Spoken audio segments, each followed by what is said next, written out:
Invasion 1. Castle.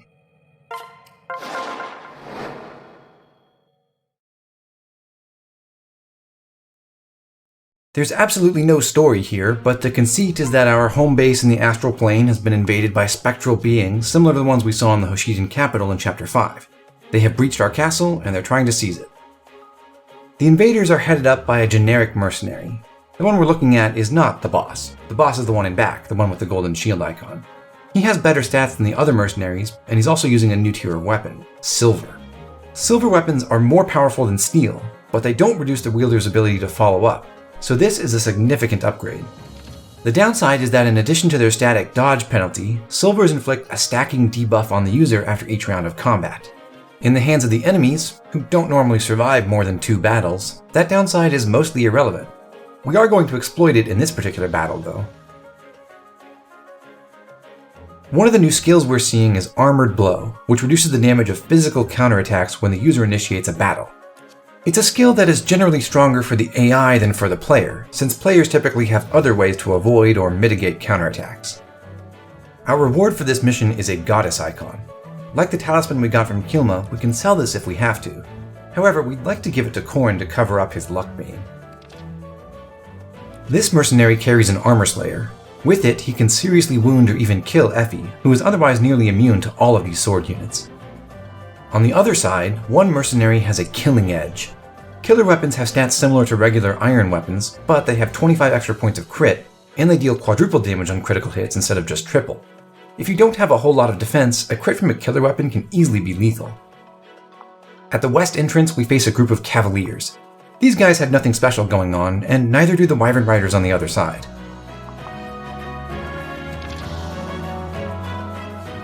What's most interesting about these invasions is the fact that we control the battlefield.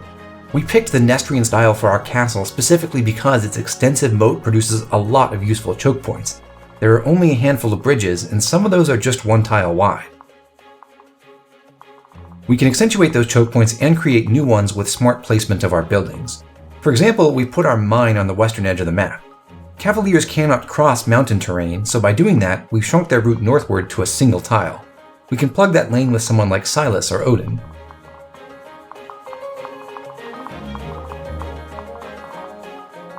In the east, we face flying enemies.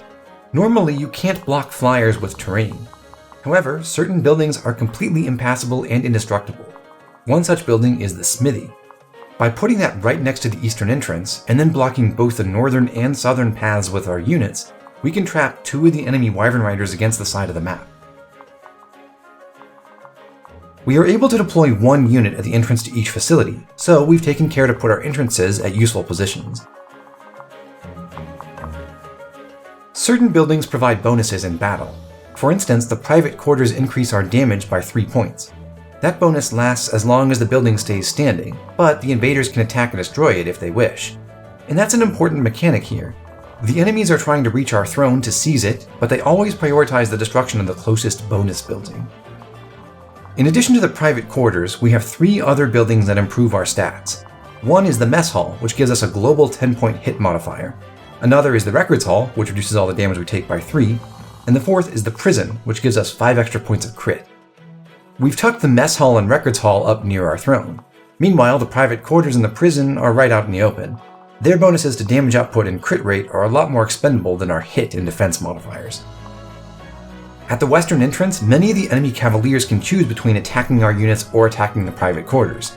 They will always pick the latter until the building is destroyed. And if the enemies have no valid targets in their immediate attack range, they will navigate toward the next closest bonus building. We're exploiting that behavior by putting the prison down here. Instead of heading north toward our throne, all 6 of these mercenaries will run straight toward the southeast corner of our castle. The prison is effectively just bait.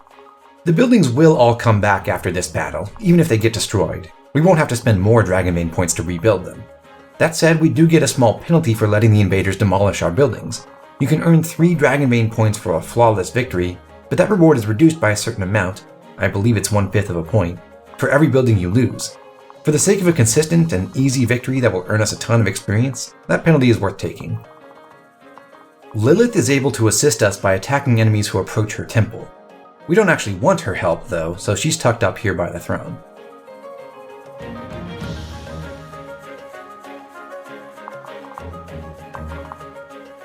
Although the enemies on this mission have higher levels than the Faceless in the last map, and some of them have special skills or weapons, they're not really any more dangerous.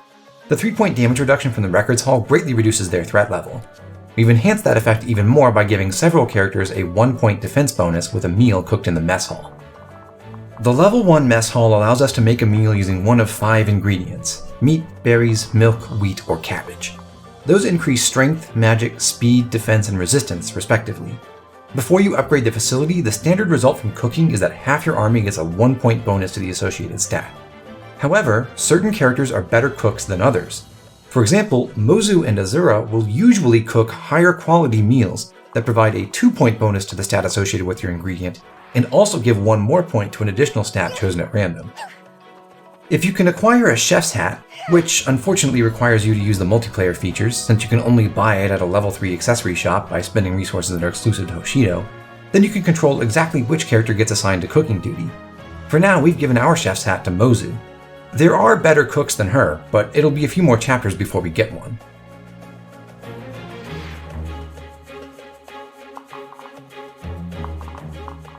Because we completely outclass the enemies here, we can once again leave off most of our damage boosting skills. The only person who has re-equipped theirs is Nyx. She has Malefic Aura again. Everyone else has all the damage output they need, and they just want to perform as many dual strikes as possible.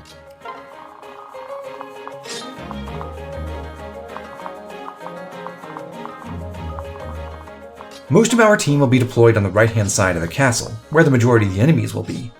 Corrin, Silas, and Odin will handle the Cavaliers in the west, but eventually they'll need to cross over so that Corrin and Odin can build support with Arthur and Elise, respectively.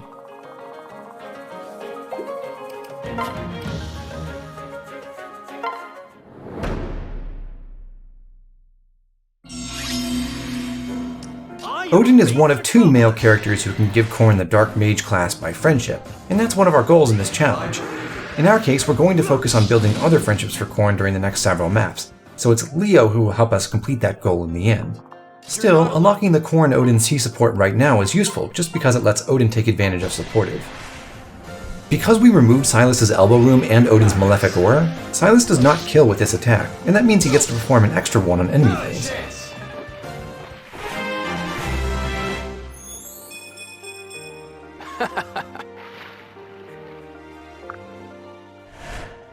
Elise wants to get 3 support points with Effie, plus 1 with Arthur, so that she will obtain an A support with each of them, but she also wants to earn at least 1 point with Odin.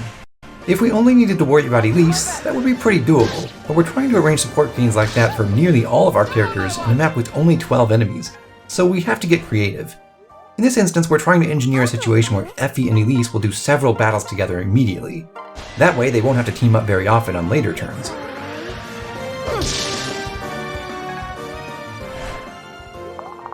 Oh, please. My tower is at your service. I guess that's it. Instead of using Niles as dual strike, Arthur takes Nyx. He's trapping 2 Wyvern Riders between himself and Elise, and he doesn't want to kill them. Rather, his goal is to make both Wyvern Riders attack Elise, who will be supported by Effie. The northernmost one acts first, and that enemy has no choice but to go for Elise. The middle Wyvern Rider can go either way, but if he sees that Arthur can kill him on the counterattack and Elise can't, he'll also choose Elise. So now Niles takes Nyx back. He can kill the southernmost enemy, and Arthur can now deal lethal damage to that middle rider using Niles' dual strike.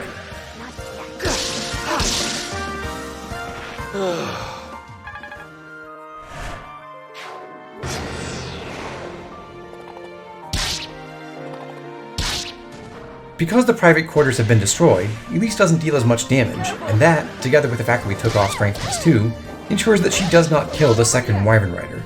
It also let Effie contribute a dual strike on the first Wyvern Rider, which is a pretty unusual outcome. Typically, Elise and Effie will have gained enough raw strength by now to make that impossible. Try me off the sides!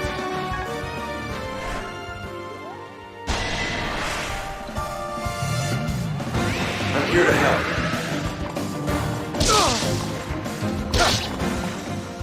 It's over.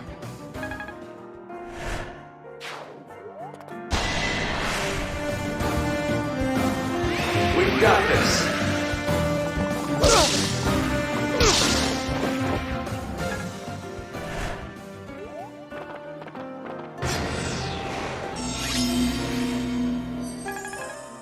Corrin and Silas have now seen enough combat to unlock their A support. The two of them will do a lot of combat together in our next mission, too, so it's not strictly necessary to unlock that A support now. However, Corrin does grant an extra point of speed at A rank, and that makes it very easy for Silas to hit his benchmark in Chapter 10.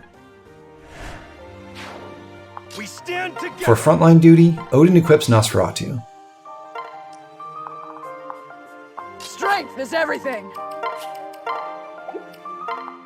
Mozu just barely has enough strength to kill the Wyvern Rider with the javelin. I can do this. Did I get stronger? Uh-oh. With the Wyverns dead, we should head south to meet the mercenaries at the prison. How troubling. This could be tough. Stand down. By dropping the unit with a higher movement stat in the correct direction, we can cover a greater distance. Look. The Javelin Cavalier chooses to attack Odin rather than Silas, even though Silas cannot counterattack. The enemies do try to avoid taking damage, but it seems they value their own expected damage output even more.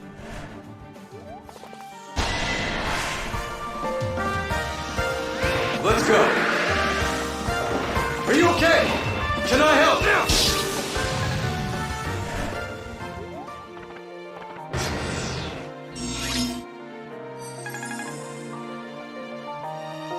Such are the whims of fate.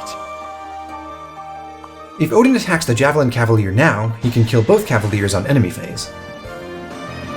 Here I am. Not a chance.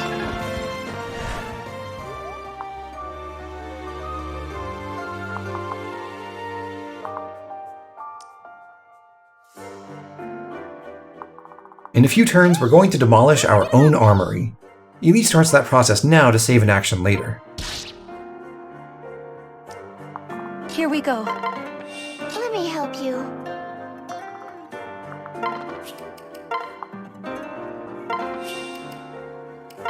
I'll do my best.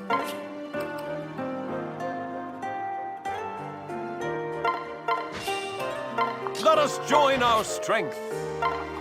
Let's give him hell. For justice! Effie goes ahead and destroys the prison. Otherwise, the nearest enemies would do that on their turn. We want the boss to attack Effie instead.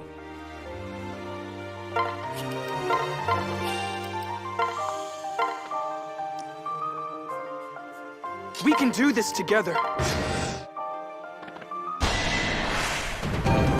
You're no match for us!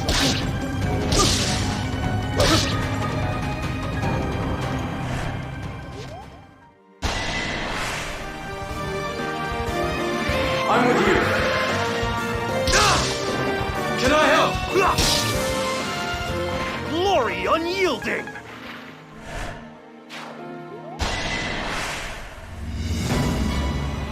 Ready for this?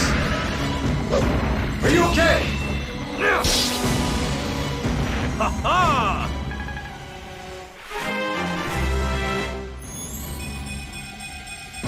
Whoa, whoa!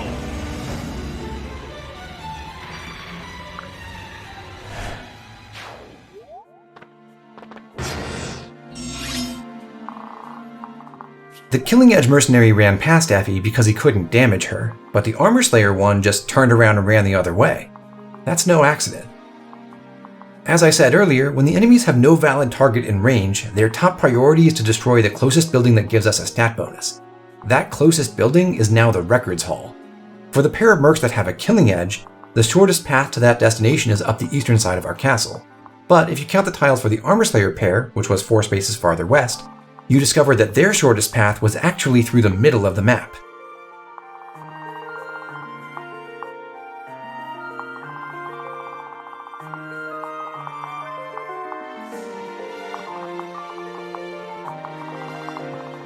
So, with careful placement of our records hall, we've manipulated the only mercenaries who could deal any significant damage to Effie into running away from her.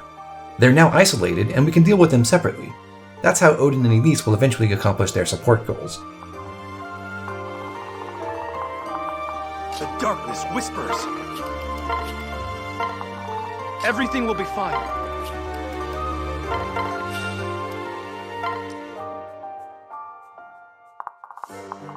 It's all With the assistance of Niles, Nyx, Effie, and Azura, Mozu can quickly eliminate the Killing Edge mercenary and his companion, leaving only the boss pair. Are you scared? Don't start without me. Oh, please. Nyx had to re-equip Malefic Aura specifically to set up this kill for Mozu.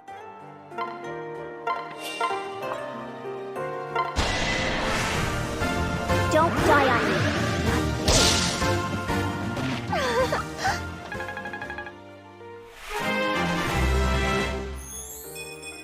At level 8, Mozu has nearly caught up with the rest of the team in terms of stats, but she still has some distance to go. We want to promote her to Merchant relatively quickly, but ideally we'll delay that until level 13 or level 15 to keep her in a relatively good place in the experience curve. If she were to promote too early, her experience gain would slow to a crawl, she wouldn't be gaining many stats for a while, and then we'd be forced to train an underpowered unit to a very high level. Be careful.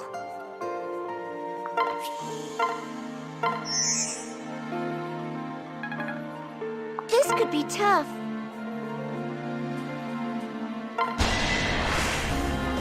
Let's leave no survivors.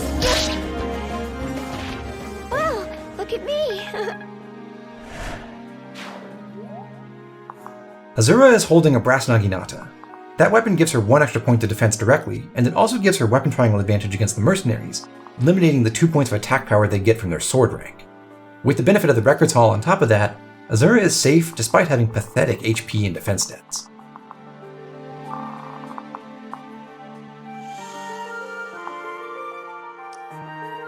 Check out my skills.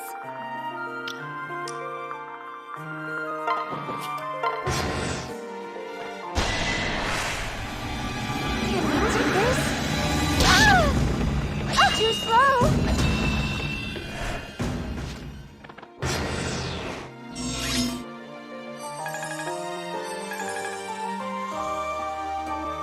Careful out there.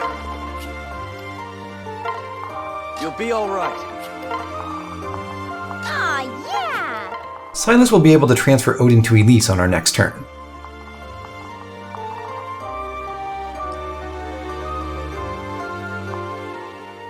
Down here, we're still trying to feed kills to Mozu, but now we have to be clever about it because we can't expose Azura anymore.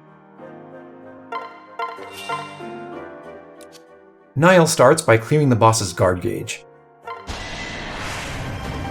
Let me help you. One more! I'll do my best.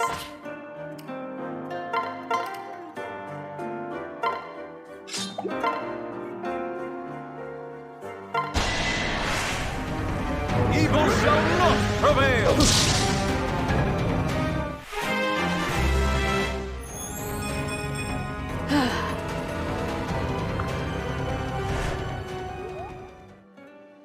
The trick is to build a wall of units that corrals the mercenaries on the south side while Azura hides on the north side. This time, Niles will serve as the bait on enemy phase. Don't die on me.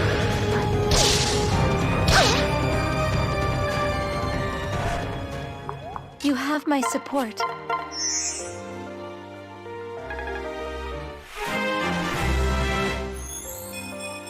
Oh! This could be tough.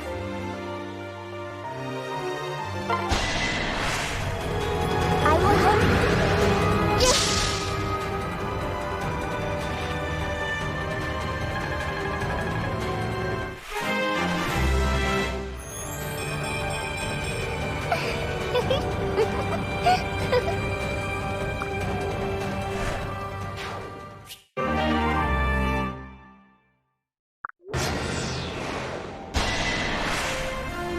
Let me help you.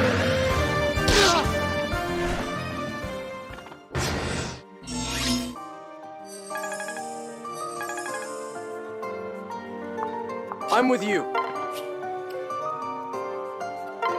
You're not alone.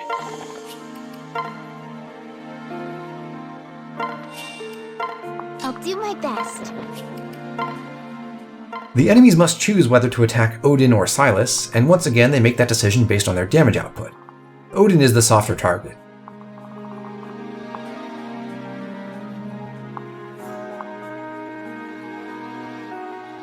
To make this kill as clean as possible, it's best to apply Heartseeker.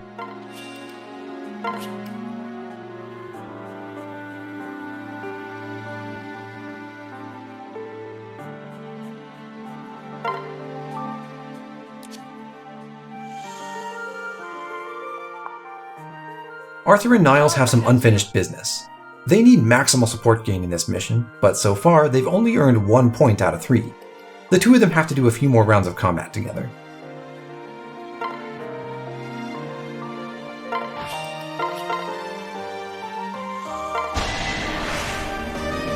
Show me what you've got!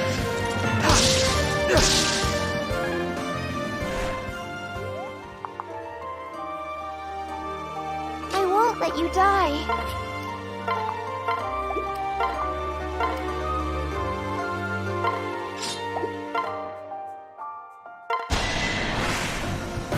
Your turn, child.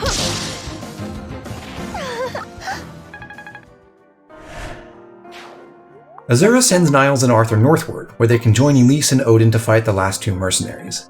They don't run the full distance, though. It's best if they separate just a few spaces away, where their teammates can reach them.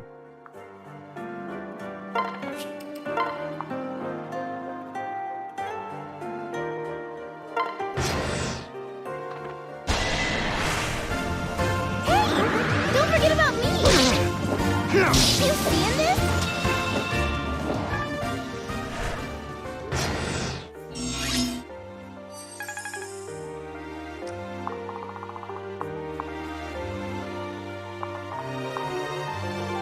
Remain calm.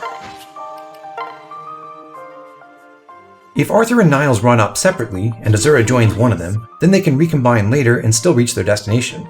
By doing that, they help Effie and Azura to cover more distance than they otherwise could. Alright, come on.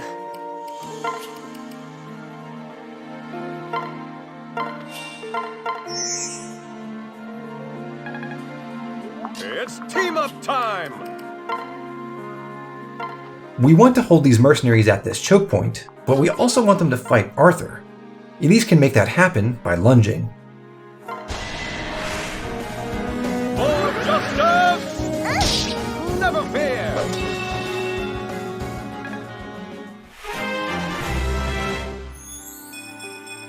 Yay! It's really nice for Elise to finally gain a point of strength. With a 20% growth rate over 6 levels, her chance of getting that is about 74%. Let's go. Silas drops Corrin into the moat by Odin. Once we demolish the staff store, Corrin will be able to cross to the eastern side freely, despite the fact that the mercenaries block the bridge. I'll go with you. Mozu starts that demolition.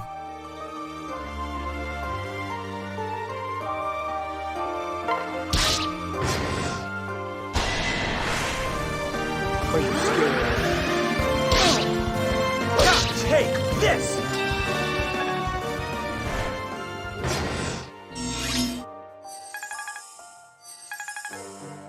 Such are the whims of fate! Now we take down both buildings. Your turn, child.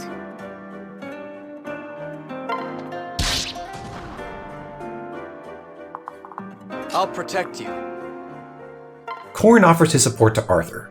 Arthur needs to battle alongside Corrin twice if he is to earn any support points with him.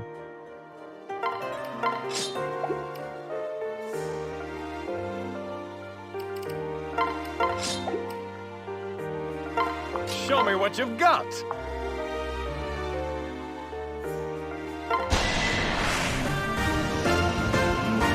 Here I am! Need a hand?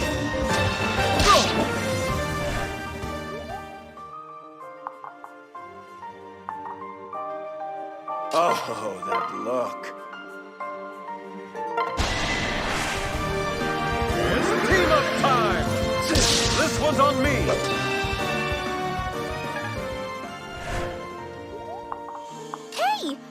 Elise takes this opportunity to do another round of combat with Odin's support. She attacks from the southwest so that Effie can subsequently use Elise's support when she goes for the kill. I'll handle this miscreant! No hands, stay back! I'll do This my last best. round of combat with Elise and Effie teaming up should be enough to unlock their A support. That'll take care of Elise's friendship class requirement, although Effie still wants to unlock a different friendship class from Mozu, and Azura will eventually have to achieve A+ with Elise regardless. Here we go. Arthur must now use Corrin's support in one more battle. Importantly, he moves away from Azura before doing that. Otherwise, because Azura has already sung to him thrice, he would end up earning more support with Niles, Effie, and Azura than with Corrin, relegating Corrin to 4th place and preventing them from gaining any support points. Justice reigns! We'll use our Dragonbane points from this battle to build the lottery shop and the arena. According to our challenge rules, we're not allowed to use the lottery shop. However, I have unlimited access to all the food sources. If you don't, the lottery shop is your best chance to get additional ingredients, and the arena allows you to multiply those. Those two buildings are an important part of the economy, and if you get lucky, they can give you a big boost going into Chapter 10, which is where we're headed next. I'll see you there.